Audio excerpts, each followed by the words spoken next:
அனைவருக்கும் வணக்கம். நான் உங்கள் தோழி. இன்று நாம் காணும் பதிவு ஆன்மீகம்.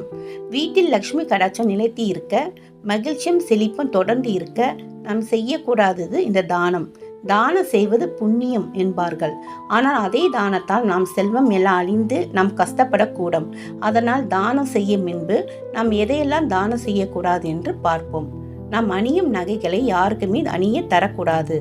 தங்கம் என்பது மகாலட்சுமி மறு உருவம். அதை நாம் தானம் தருவதால் மகாலட்சுமி தேவி நம்மை விட்டு சென்று விடுவார்.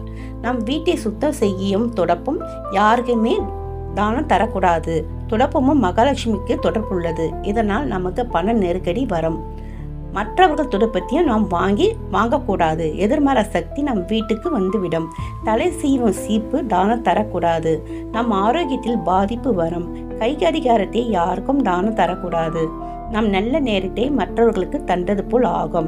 கத்தி, அரிவாள், கத்திரிக்கோள் தானமாக செய்யக்கூடாது. இது சனி பகவானுக்கு பாதிப்பு உண்டாகும். துளசி செடி தானம் தரக்கூடாது. நம் வீட்டில் உள்ள லக்ஷ்மி எல்லாம் அழிந்துவிடும். விளக்கு யாருக்கும் தானம் தரக்கூடாது. நம் வீட்டில் உள்ள நிம்மதி அனைத்தும் போய்விடும்.